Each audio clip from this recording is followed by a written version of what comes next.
Hi Lucky Charms!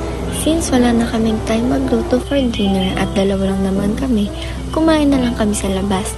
Dito kami kumain sa Food Republic. We got hot plate beef for $14. And sa mga namamasyal dito sa Singapore at gusto ninyo makatipid, ay dito kayo kumain na tiyak na mabubusog at makakamura kayo. Kain po tayo!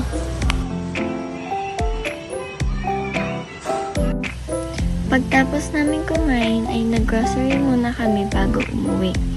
Bumili kami ng mga pang-stock sa bahay. Bumili na rin kami ng mga pang-sahog sa mga lulutuin namin.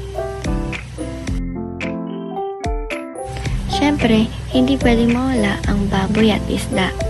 Ito na nga pala lahat ng napamili namin. Pagtapos namin bayaran ay umuwi na rin kami agad. Yun lang, maraming salamat sa pagsama sa amin, Lucky Charms. Hanggang sa susunod muli. Bye!